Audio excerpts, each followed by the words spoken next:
Welcome one and all to the end of the week. I'm John Derulo. This is the Damage Report. This is a Friday, which means we've got chores to do.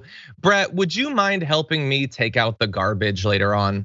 Not at all, dudes. I just tested positive before the show. Oh no. Hell yeah. He's got COVID. I got the Rona. So I have an excuse. I'm not gonna be like Rick Strom and use it as an excuse to call in sick moments before a show. Did he do that? Not moments before the show. I'm giving it like 6 moments. Guff. Brett's here. And Brett, you can occasionally be a little bit punchy. So I'm very curious how this is gonna go. Yeah, me too, dude. I don't know. You remember the old classic, was it Fox, of the guy who passes out while at a panel at a table? I've never seen that. That's amazing though. You've never seen, yeah, he's live commentating his blackout. Like, wait, I'm passing out. Gone. Yeah. That's right. I've seen that. I'm losing it. I'm losing it. I appreciate the updates. You know, it's important to communicate. Anyway, Brett, my thoughts and prayers go out to you. I'm sure I can speak for the entirety of the Dragon Squad. Hopefully, Dragonfire will scour the virus from your system. How are you feeling so far? I feel fine. I just sound horrible. And last night I felt insane, but not sick. I don't sound too bad yet. For like 5 seconds. I sound hot. I know. I was gonna let them say that, but I was thinking it. If y'all are more turgid or moist than norms, no, it's because of the Rona. It's because this. All I have to do after that is speak in an Aussie accent so the ladies can really feel it, you know? According to my wife. That's not my wife, bad, if I speak in an Aussie accent, then she's like, all right, keep going, don't stop. You want to shrimp to throw on my Barbie. On a day in which you use the Australian accent, she sleeps only 1 or 2 rooms away. Yeah. You can feel the warmth and connection. Anyway, I occasionally ask, why is it that we don't get the respect? This is why. Anyway, That'd be award winner. Here. Don't get no respect. Exactly. What's with that playing food? Have one of those. I don't get no respect. I get that. I get what you're doing there. Both levels of it. Anyway, we've got news to talk about. We are going to be talking about Donald Trump has found a candidate who is too crazy for him. So that's gonna be something. Baby formula, when will it exist again? We'll try to figure it out. We'll put, I think, a final pin in our years of coverage of issues at meatpacking plants. So we're gonna be talking about that. And then diving into crypto. What's going on with it right now? Where is it likely to go politically? We've got that coming up. And then if you are watching our live full show, we'll be closing out the show as we always do on Fridays by throwing away our garbage people. I'll translate, he's away from the microphone, by throwing away the garbage. I think they could hear me still. So if you are, if you're watching, well, the clips, you're not gonna see this, but if you're on the podcast, on our live show, we throw away some garbage people. It's a lot of fun, so we're gonna do that later on. Anyway, with all that said, please hit the like button if you're on a stream, a platform that allows for that. And if you want to send us comments, tweets, super chats, and all that, we'll respond as we go. But with all that said, Brett, is there enough of you left to talk about some news? Sure, we'll find out, won't we? We will. Passing out, gone. Okay, let's jump into this. Let me put it very simply here. I don't see any scenario where Kathy Barnett can win a general election in Pennsylvania. Let me get specific why. First, in recent years, she engaged repeatedly in some pretty disturbing, very controversial rhetoric surrounding gays and lesbians and Muslims. And she makes no distinction, for example, between Islam and radical Islam, wants to actually cancel a whole religion. On Twitter, she asked her followers to pray for her because, quote, she was about to board the plane to California and, quote, there was a homosexual female on the flight. In 2015, she tweeted, quote, Obama did what he does best, shoving his homosexual agenda down everyone's throats and paraded a slew of, quote, gay people before the Pope, whatever that means. She also heavily insinuated Obama was a horrible gay Muslim. Obama is horrible on all measures. He loves all things that are homosexual and supports all things that are Muslim. Also on Twitter, Barnett seemingly called for Islam to be banned in the United States. That, in other words, would eliminate the First Amendment to our U.S. Constitution. That was Sean Hannity doing, I think, everything I planned to say in talking about this candidate, Kathy Barnett, who is a legitimate crazy person and said all of those things and has all of those positions. And so does everyone else on Sean Hannity's network. And most of the candidates he's fine with have said and done all of that. So I'm not entirely sure exactly how I'm supposed to process that. But the right is not fans of Kathy Barnett. And I want to give a heads up to the director. If we could jump ahead to graphic 4. Sean Hannity has really been going off about her. It wasn't just that. He did his monologue. He brought on other candidates to come on to talk about her. You can see in this shot, Asin on Twitter showed they spent more than 20 minutes, a full third of Sean Hannity's program, just discussing this candidate and all of what she's done. And what she's done is legitimately pretty crazy. In fact, I think we have a little bit of footage of her from back in 2016. Let's take a look. The mindset of a Muslim is very different from the mindset of Americans. And that's the reason why we cannot fully understand the level, the depth of the depravity, the depth of the evil, because it's just not a part of the American fabric for the most part. So that's obviously terrible, and we don't agree with that. But the idea that you wouldn't draw a distinction between terrorists who happen to be Muslim and the far more than 1 billion Muslims in the world, that's what Fox has been doing for a very long time. Like, it's weird, Brett, that they have this particular issue. One wonders if it's not purely an ideological thing and it's more they've already thrown in for Dr. Oz in that Pennsylvania Senate primary thing. It's absolutely that. It's do as I say, not as I do for Hannity and Trump. Like, what they do is invoke anti-Islamic rhetoric. You don't even need to go further than about Obama, because Trump is the one who was the birther certificate originator for the most part around Barack Obama, saying he's a Muslim. He was born in Kenya because he's so Muslim he couldn't help but just go to Kenya to get born. This is the exact same rhetoric that Trump and Hannity use on a daily basis, but they already got their horse, Dr. Oz. And the thing is, like, if there wasn't a Dr. Oz, they'd be absolutely, I agree with you, behind her. But they've already, the train's already left the station on him. And what's hilarious is if you look at Dr. Oz's appearances in Pennsylvania rallies alongside Donald Trump, they boo the guy. Because for some reason they can't handle the fact that Dr. Oz is a poser, even though Trump is 100% a poser as well, in the exact same fake successful, fake reality show way. At least Dr. Oz invented a heart valve. I did not know that, actually. That's impressive. Yeah, they don't like him, and that is what is producing this opportunity for Kathy Barnett. I want to give you a little bit more of what she's said that they now have a problem with in this very specific instance. Tweets like, just confronted a Muslim today in 2016. Okay, if that was Marjorie Greene, would they have a problem with that? Does anyone, if Lauren Boebert had tweeted that, would they have a problem with that? She also put out this message in 2015, pedophilia is a cornerstone of Islam. That's crazy. It's crazy to say that. It is crazy to attack an entire religion. It's also crazy to assert that everyone you don't like is a pedophile. And so I look forward to the right not doing that thing anymore. But no, they're gonna be perfectly happy to do so. So look, there's the crazy things that she said. There's also questions about her past.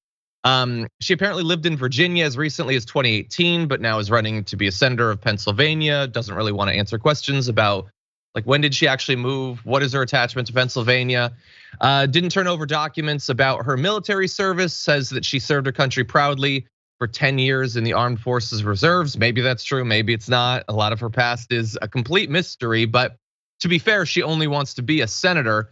And yeah, Brett, so like the specific things that they claim to have an issue on, the denigrating an entire religion, trying to cancel an entire religion. Sean Hannity was not doing videos about how Trump shouldn't have done the Muslim ban, saying that Obama is a secret Muslim. That was not only Fox News's thing for literally years. That's why they got excited about Donald Trump.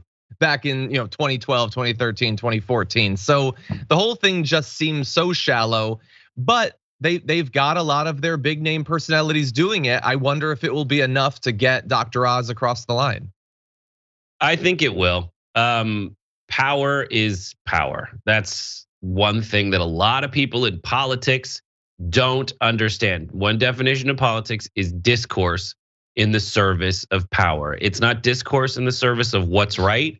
It's not discourse in the betterment of society. It's discourse in the service of power. And once you understand that, you understand everything every Republican is doing. And it makes you want to bash your head against the wall when you listen to what Democrats are doing, because they are not executing discourse in the service of power. It's discourse in the service of a status quo. But in this case, all that Trump is doing is saying whatever he needs to say to get power. And that's what Lindsey Graham's doing. That's what Dr. Oz is doing. Every time you see someone flip-flop and get away with it, it's because they correctly identified what discourse would end up getting them the power. Yeah. Well, look, you were mentioning Trump there, so I do want to jump to Trump. So a big old apologies to the director. I'm all over the place. I'm gonna jump back to the first graphic, and then we're eventually gonna move on to the Steve Bannon stuff. So apologies, but don't worry, the weekend's coming. You don't have to deal with me for much longer. But with that said, let's jump in this first graphic. Donald Trump is John. Oh, this is the strike back, is what this is. No, this They've is got John. The power. No. What? They put up. I'm looking at the sheet. The sheet says graphic 1. There's a 1 in parentheses, and that's the graphic that went up. Sophie is highlighting it, John. There's no strike back. Brett, that is the correct graphic, but I need to introduce it. That's what I'm saying. I'm not saying it's the wrong graphic. At the beginning of the second hour, I'm going to explain what John does to make certain like TD's lives and producers' lives a living hell. Yeah, no, I acknowledge that. I said I apologize in advance. I know what I'm doing. And I know that they crave being able to make me look ridiculous from the shadows. No, anyway, I can guarantee you that's not the case. I'm going to try to get into this graphic, and I guarantee they're going to stab me in the back. No, they're not. No one's stabbing you in the back. You said, here's graphic 1.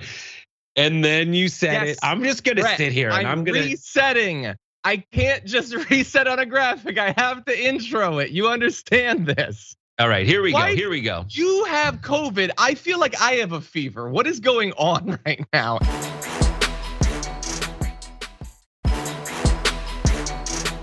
Donald Trump is coming out hard against Kathy Barnett, who is going up against Dr. Oz in the Republican primary for Pennsylvania's Senate. He put out a statement, since he's not yet back on social media, saying Kathy Barnett will never be able to win the general election against the radical left Democrats. Dr. Oz is the only one who will be able to easily defeat the crazed lunatic with a capital L Democrat in Pennsylvania. A vote for anyone else in the primary is a vote against victory in the fall. And so very concerned that she can't possibly win. Now, why are they worried about her? I mean, Dr. Oz is still doing quite well in the polls after getting Trump's endorsement. Well, recent polls show that while Oz did get a boost from the endorsement seemingly, or name recognition, I don't know, but he's up to 22%. Barnett is up 10 points. And right now, it is very mixed right there. Oz, McCormick is more of like a establishment Republican. Barnett, who's like a legitimate crazy. Oz is cosplaying crazy to get the Trump people to like him. And then, I don't know, maybe undecided will end up becoming a senator. But what's interesting is that she is able to do this despite being massively outspent. So David McCormick has spent 12.4 million. There's like 11.4 million on television ads. Barnett has spent $137,000 on television ads. So she has jumped up despite very little money being put into that. And so they are worried. They're worried that she could end up beating the candidate that Trump has chosen. Trump already lost in one or two of his endorsements the last go round, so he doesn't want that to happen again, which is not only why he's trying to stop her, but also why he's kind of hedging his bets. Because he also says, in the guise of criticism, she has many things in her past which have not been properly explained or vetted. But if she's able to do so, she will have a wonderful future in the Republican Party, and I will be behind her all the way. So she can't possibly win. She sucks. She's gonna give this race to the left, but I guess if she wins, she's awesome, and I love her, Brett. Yeah, that is the kind of strength. Listen, this exposes that there is no like unifying principle of the Republican Party. All it is, and this shouldn't drive people crazy though, that statement. He's like, listen, at the end of the day, I am a vote red till you're dead kind of person. And he says that, and that's fine, but that's something that Donald Trump does, that he somehow gets away with it because he's so snivelly and stupid.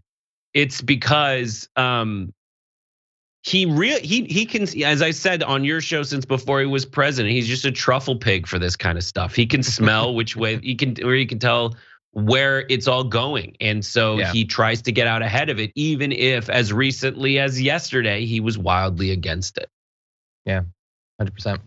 By the way, I'm just gonna, we don't have to go to the graphics. I'm just gonna let you know that there is a little bit of disagreement here. Steve Bannon really likes her. She, by the way, has attacked Trump, calling him horrid, very little substance, moral character is questionable. Now, this is all stuff that she said back in 2016. Others have said worse stuff against him, and he's ended up liking them. So I don't know, maybe she'll be able to pull a JP Mandel. But what's interesting is that we don't have this as a graphic, but after all this came out this morning, she has to respond to it, of course. So she tweeted, remember when they told you President Trump was unelectable and then he won? Remember when they told you Ron DeSantis was unelectable and then he won? They both won and gave us some of the best conservative representation we've ever seen. The experts have no idea. And that's an okay point, although I don't know that people ever said that about Ron DeSantis, but they did say it about Trump, so she has a point. Some of the experts got it wrong. But in this case, the expert she's criticizing is Trump. Like, he's the one saying she can't get elected. So I don't know, Brett, it seems the argument falls apart a little bit at that point. This is primary politics, and what happens typically in primary politics is the crazies, their words, get involved in that. Because most people going about their daily lives are just not paying attention to politics. So you get the more engaged, more ideologically polarized people out to the polls. And Trump has been able to galvanize that population a lot and make them believe that they can make a difference. And they have made the difference.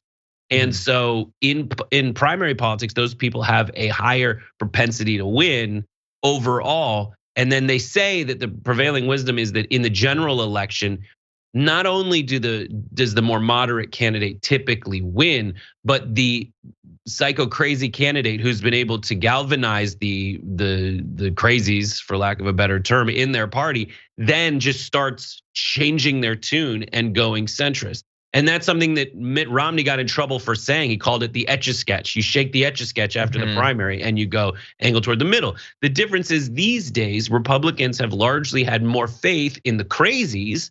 So what they do is they keep up the crazy rhetoric to that base because they think that's what's gonna take them over the edge. Because in their minds, the fiscal Republicans have always believed that the psycho religious zealots in their party aren't gonna get what they want anyway. They're just getting paid lip service. So the moderates will vote red till they're dead. And they just have more excited ultra MAGAs or whatever Biden wants to call them now stupidly. So that's the new calculus, and that's a different approach to politics than has happened for years and years and years. And then the last thing I'll say about that is on the Democratic side, they've never once embraced that. They don't know how to do it. They always are playing by a playbook like 500 years too old. Okay, I think those are perfectly reasonable points. I think also logistically, it's difficult for some of these crazies, even if they wanted to do the Etch-a-Sketch thing. I think that there's some histories that are a little bit harder to clear away. But I agree. Marjorie Taylor Greene will stay in office, and she has those moments, and she's like, "Well, that was before I was in office, and I'm different now." Yeah, that's huge true. wink. Exactly. Although her base doesn't believe that or think that, they think that that's a strategic thing, and they're right.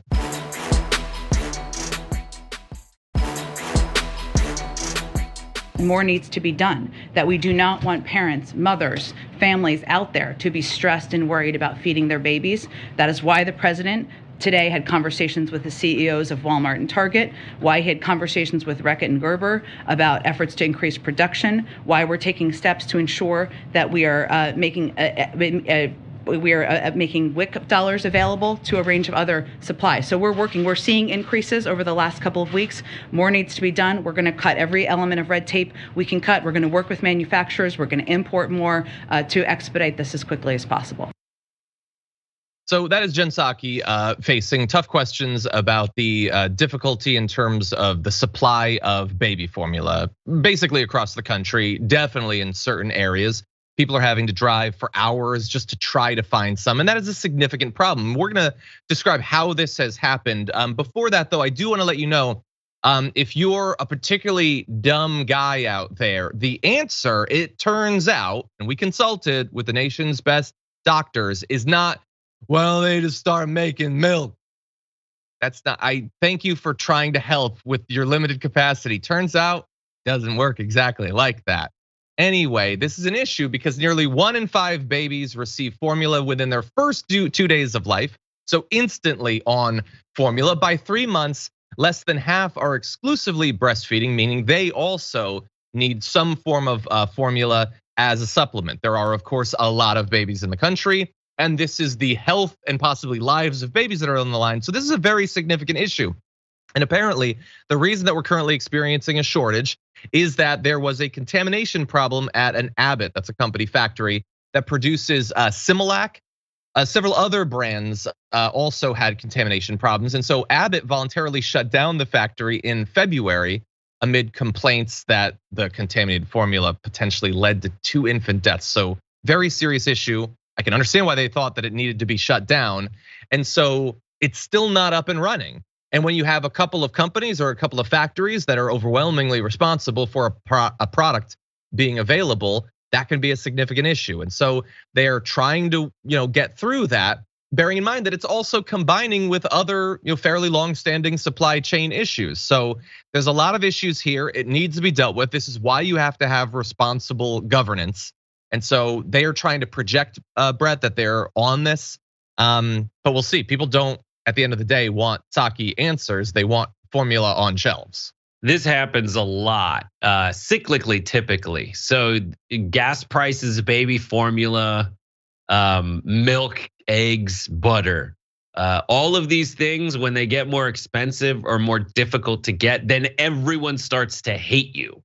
And baby formula, and then not only that, but people try to seize on that opportunity to regain power. And so when the kids can't have formula, that is one of those we are no longer a developed nation thing. The same people who are going to seize on that opportunity are those who are keeping us from doing things other developed nations do to keep people healthy. But they're not going to tell you that. They're just going to seize on it with things like attacking you for not having formula and stickers next to the gas prices with Biden pointing saying, I did that. Yeah, 100%. And so look, they're gonna try to take advantage of it, and they're free to. That's the way American politics works, as you're describing. They're not necessarily saying exactly what Trump would have done differently. Presumably, Trump might have forced them to keep the formula place open, despite the very real risk that more infants would die as a result of contaminated formula. And that is not pure speculation, as we're gonna get to later on in the show. That's what they did with a different industry during the pandemic. But for right now, it's a significant problem. Many mothers are saying that they're having to ration food for their babies as they search for more formula. Some are driving several hours, and even once they get there, there's none on those shelves either. There is price gouging going on, of course, people marketing cans for double or triple their normal price. And many large retailers are just completely sold out. So just trying to order online and have it shipped to you isn't actually an answer. And this is an issue for a lot of people, but as with basically everything else we talk about in the show, there is inequality to be considered. People living in poverty are most likely to report that they've supplemented with formula in the first 3 months of the baby's life. Black, Hispanic, Asian, and American Indian parents are all more likely to say that they used formula within 3 months than white parents. So it's going to hit everyone, but it's going to hit certain communities harder. And this is one of many issues that, Brett, I don't have a solution for. I mean, theoretically, there could be an invocation of the Defense Production Act or something like that. But anything like that is still going to take a little bit of time to get the factories back up and running and then to begin shipping nationwide. So it doesn't seem like this is going to be solved in a matter of days. Right, to solve this problem will take an active government. And the source of the problem was a private company being contaminated because they didn't do their stuff right. And all of the things that are going to protect us from killing infants and all the things that are going to get us out of this are things that people on the left recommend usually. And the things that got us into it are things that people on the right recommend usually. Specifically the thing where like there should be some kind of regulation so that we don't kill like newborn babies. And the fear of some kind of fine or penalty is from the government is what keeps these companies from killing more and more people. And if you think, oh my God, the company doesn't want to kill kids because that'll hurt their bottom line, sure. But if you look at what they advocate for, it's less and less life-saving regulation and more money-making freedom.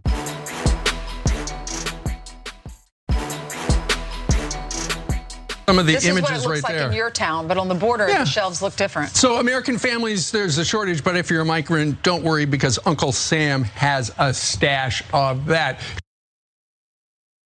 So that is Fox and Friends, one of the most watched shows in American political media. And they have seen on Twitter a photo of stores of baby formula at the border intended for undocumented immigrants to use. You can see the photo right there. So Kat Hammock, I should say, took photos. And this is what American politics is now. You take a photo of a shelf with no context. Maybe it's from 10 years ago, maybe it's from Japan, I don't know. And then that is it.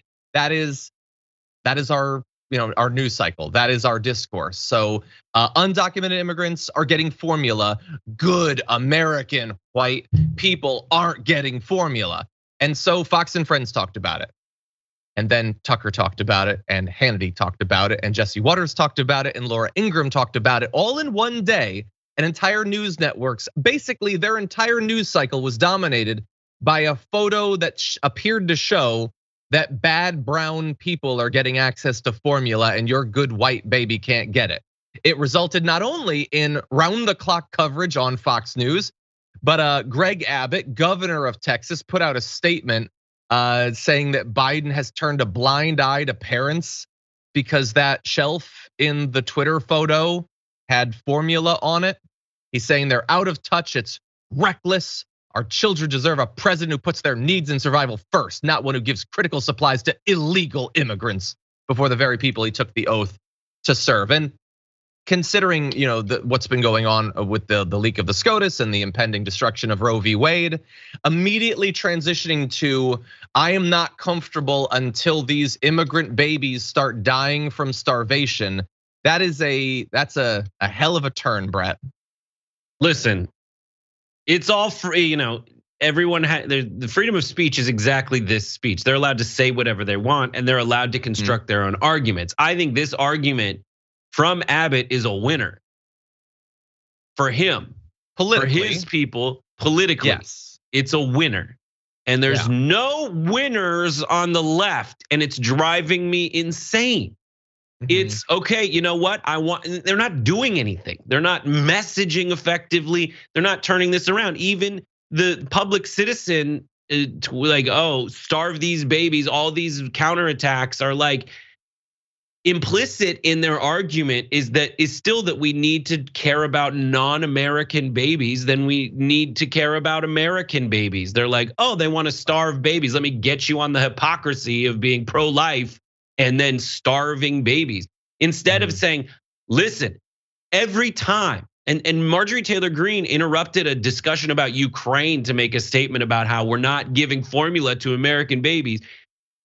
I tweeted at Raskin, even though he still got her in a, listen, we're gonna spend money on foreign wars argument. And what he needs to turn around and do, and what they need to turn around and do is like, great, I'm glad you're here to the government can help party.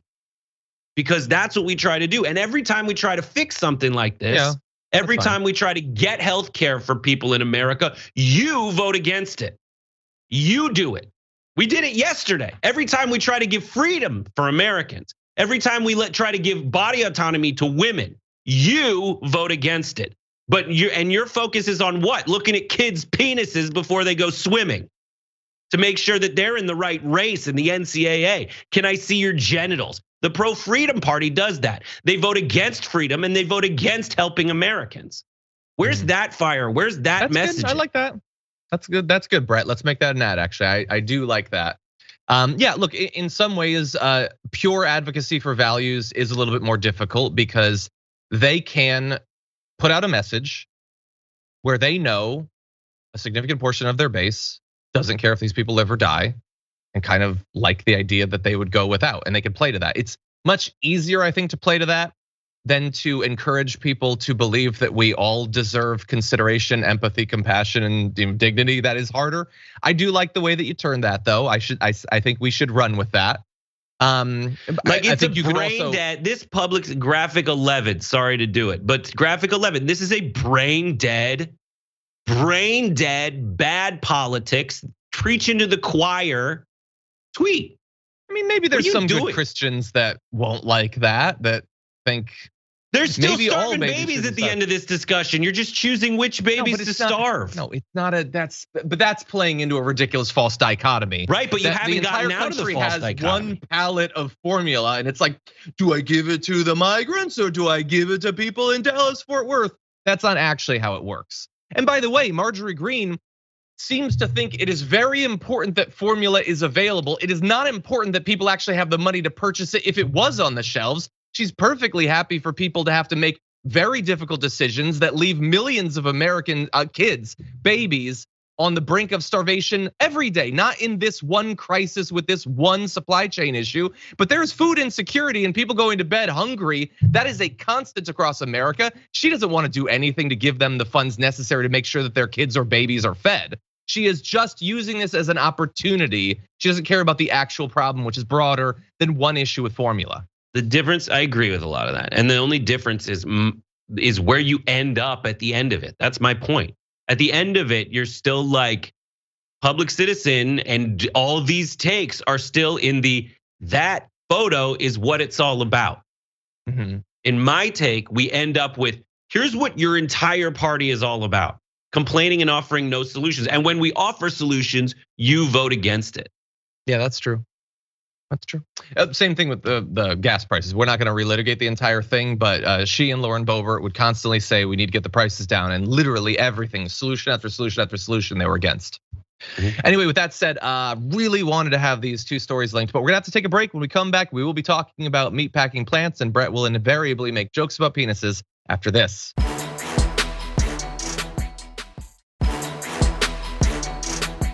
A select subcommittee in the House has released a report on a story that we've been tracking here at the Damage Report for a couple of years. How meatpacking plants were forced to stay open, workers were forced to go there, and a lot of people got sick along the way. Turned out that was done not in the pursuit of making sure that we had access to meat. That was never in question.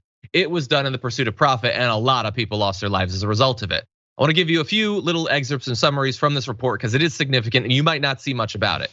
They say that the biggest players in the US meat industry pressed baseless claims of beef and pork shortages early in the pandemic to support Donald Trump, who was then president, to do a special order to keep them open. So the committee alleges that Tyson Foods in particular prepared a draft with input from other companies that became the basis for an executive order to keep plants open. That was issued in April 2020. And because of that, workers were forced to go in or lose their jobs. The report says that the nation's largest meatpackers and industry trade groups repeatedly misled the public when they warned that any slowdown in their operations posed an imminent threat to the nation's meat supplies. Those fears were baseless, the investigators wrote. But let me give you an example of what those baseless claims looked like. The chairman of Tyson's board, John Tyson, said the food supply chain is breaking. He wrote that in a full-page newspaper ad that ran in the Washington Post, which by the way is doing reporting on this now, the New York Times, the Arkansas Democrat Gazette. This is in April of 2020, saying we have a responsibility to feed our country. It is as essential as healthcare. This is a challenge that should not be ignored. Our plants must remain operational so that we can supply food to our families in America. And so they said that. They put pressure on people. They put together this report. They sent it to this draft executive order, sent it to the White House. The White House passed it less than 1 week later because everyone was terrified that there would not be enough meat in April of 2020. What was the actual situation in April of 2020?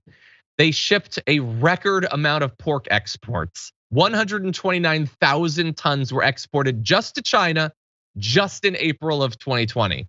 They were not worried about a significant slowdown. They were worried about losing a little bit of money. And as we'll turn to in a bit, there was a cost to be had, if not in dollars, then in lives. But Brett, what do you think? I love meat. I think it's what's for dinner. I think that as someone who currently has coronavirus, I ate bacon this morning, and I don't know, man. This is like par for the course. This is basically, if you want to make a point out of it, you can say that they're saying, listen, we have to do business at any and all expenses, even if that expense is the truth, because it wasn't true that they needed more meat. They had meat. Yeah, they did. They lied. They wanted to keep running. They wanted their workers to be forced to go there. They didn't want to have to pay them to stay home and stop the spread and like lower the curve and all that. They didn't want that. And it's fairly clear. They looked at, by the way, to generate this report, 151,000 pages of documents. And some of what they found, they said, according to internal industry documents, they showed that despite awareness of the high risks of coronavirus spread in their plants, they worked with the Trump administration to insulate themselves from coronavirus related oversight, to force workers to continue working in dangerous conditions, and to shield themselves from legal liability for any resulting worker illness or death. One lobbyist, by the way, in one of these reports says, now to get rid of those pesky health departments. So you can tell where their minds were at this point. And by the way, so they're working with the Trump administration. They're sending them the draft executive order. They get exactly what they want with the executive order. The Trump administration then requests that the companies issue positive statements and social media about what Trump had done. So it helps out the meatpacking plants on the money side. Trump gets to look like he's taking this seriously in the meat sense, not in the saving people's lives sense. And so let's turn now to what happened as a result of this. They keep the factories open, they force people to work. There's an estimate of 334,000 coronavirus cases that have been tied to meatpacking plants. That did $11 billion in economic damage. Although notably, it did not do that damage to Tyson Foods or to these other meatpacking plants. It was broad-based damage. You and your family might have lost a ton of money, or a relative as a result of this, but Tyson is gonna be just fine. 59,000 workers at plants of just 5 of these companies got sick. At least 269 people have been directly identified as having died due to the cases that they got at these plants. And I'm tempted to say that I can't imagine how this could be worse. But then in one of these articles, as I was doing research for the show today, I remembered something that we talked about almost 2 years ago, and it was this. As they were dying, Tyson managers placed bets on how many employees at their Waterloo, Iowa plant would become infected. More than 1,000 workers, over a third of the entire staff would test positive for COVID. At least 5 of them died. The plant shut down for 2 weeks. The managers were literally doing a betting pool, a dead pool, effectively, of how many people would get sick. And they did. They got sick and they died, but Tyson saved a little bit of money, I guess, Brett. And as a Trump supporter, not that I am, but if you are a Trump supporter, what do you gravitate toward? You gravitate towards stories where the government is screwing you behind the scenes. They're doing these deals where it's for the benefit of the politician and the benefit of the company or the organization or the secret government entity. They're doing this behind the back, and they're back and turning around and screwing you. And that's the reason that you voted Trump into office. But here's proof that he is doing exactly the stuff that you hate, which is pretending one thing's true, doing it so he can get all these positive accolades and all this stuff, but it's not for that thing that you as a populist are fighting for, the little guy. This is just for the big guy to succeed, keep making money. And so they can step over everyone smaller than them on the way to the bank, regardless of whether they're lying or if it kills people. That's it. That is it. And it's dark. And like I said, we've been doing throughout the pandemic and intermittent updates about this. And like some of it we knew about some of the sickness and the outbreaks and all that, but like how close the coordination was and what's gonna be the outcome of this? Gonna get fined or whatever? No, probably not even going to. And if they do, it's gonna be nothing. It's gonna be nothing compared to the money that they saved by sacrificing their workers. Again, like remember DeSantis has started up his victims of communism thing? Add these names to the victims of capitalism, because that is exactly what they are.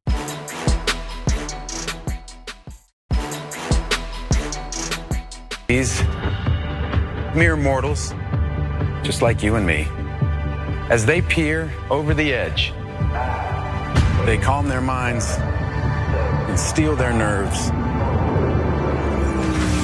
with 4 simple words that have been whispered by the intrepid since the time of the Romans. Fortune favors the brave.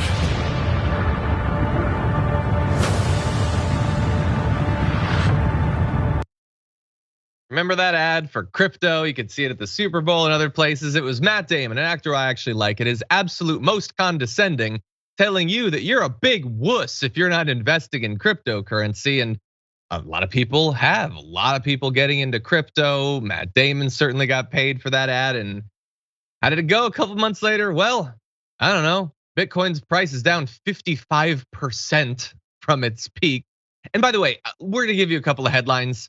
Do a little bit of Googling. It is an apocalypse out there in terms of the crypto. Bitcoin prices fell 9% in just one day. Bitcoin lost more than a quarter of its value in a week. It's not traded this low since late 2020. You can see a chart here of that dip going down. It would be fun to know exactly when Matt Damon signed on to this on that little chart. But yeah, you look at the headlines. It's either the crypto market has lost 200 billion or 600 billion or $1 trillion. That was as of yesterday. Whatever it is, it's bad. Certain individual cryptocurrencies like Luna is now trading at effectively zero once again. A lot of people have lost a lot of money. And by the way, actually we do know when he marked it. Let's go to this. You can see where exactly that ad premiered with Matt Damon. That is where that little mark is on October 25th. It has fell significantly from then, but that's crypto like sort of writ large. On individual ones, Matt Novak noted, if you invested $100 in the Luna cryptocurrency 1 month ago, it would now be worth 0.04. By the way, that was yesterday. It's less than a penny now. And so like this, the appeal was bravery, Brett. It was, why are you being such a wuss and not getting in on this thing?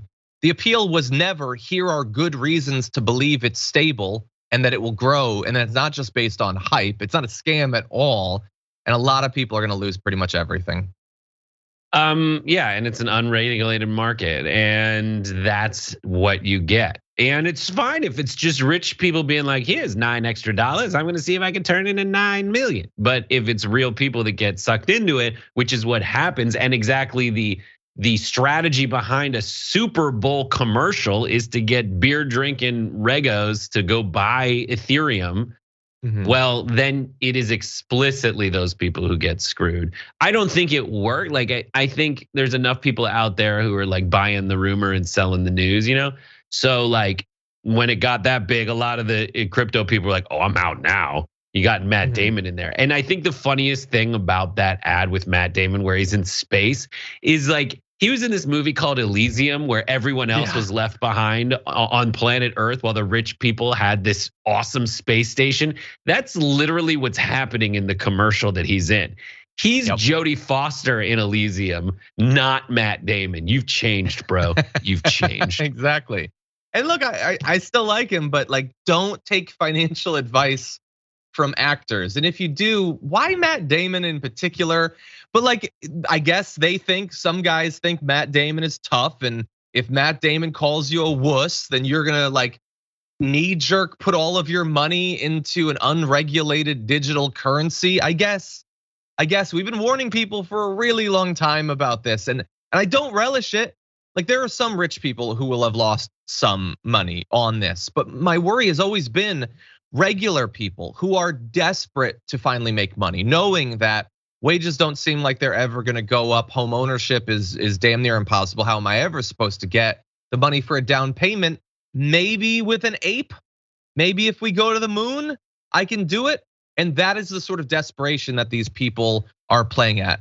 And so it's just a shame. I know Sophie, our producer, is very worried right now. She put all her money in Luna bars, and we don't know if that's gonna ever recover. I would say buy the dip or maybe eat the dip in this case.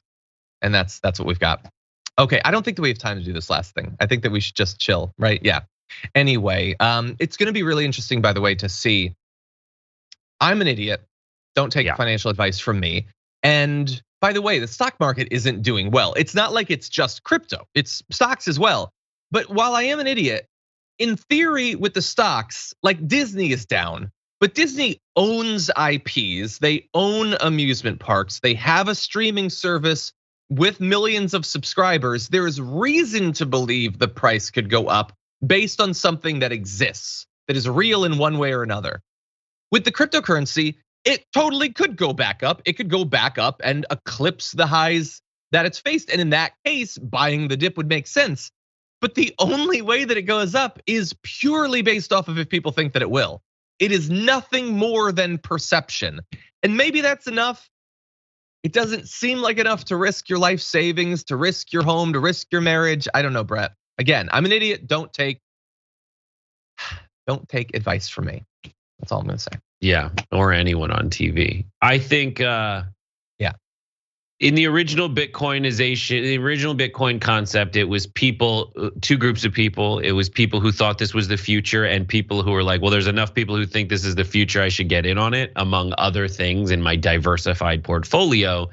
And I think there's still people who think it's the future. And those folks are still around, but I think the people who more and more, the financially minded people who are always looking for something. If it's not Bitcoin, it's a small stock. If it's not a small stock, it's a new technology that's being developed by a company. Like they're always speculating on that stuff. They speculated on this. It got to 70 grand a Bitcoin and they're getting out. Because those same people work with regulators all the time. Maybe they sniff that there's a regulation coming down the pike. Maybe they realize like it's too hot in general. Those things happen all the time. Financial people talk about that all the time. It's just too hot right now.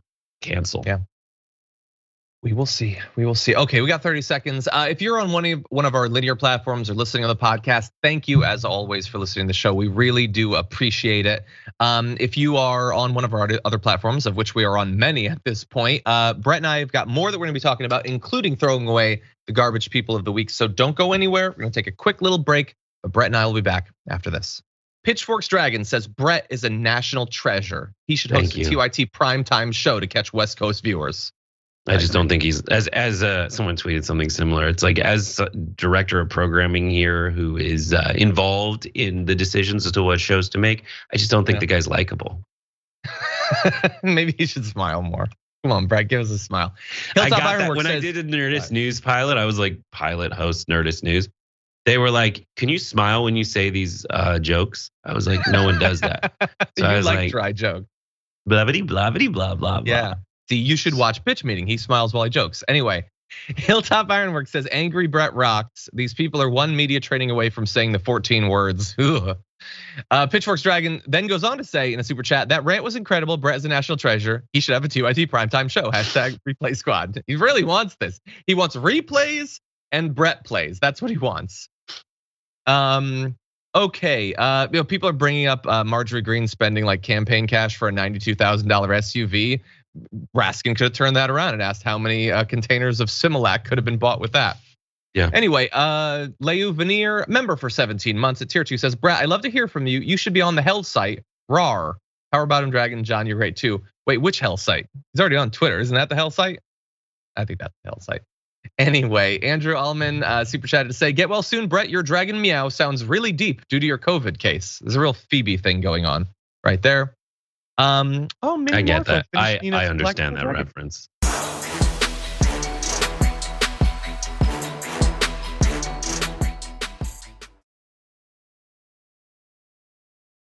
Thanks for listening to the full episode of The Damage Report. Support our work, listen ad-free, access members-only bonus content, and more by subscribing to Apple Podcasts at apple.co/TYT. I'm your host, John Adarola. I'll see you soon.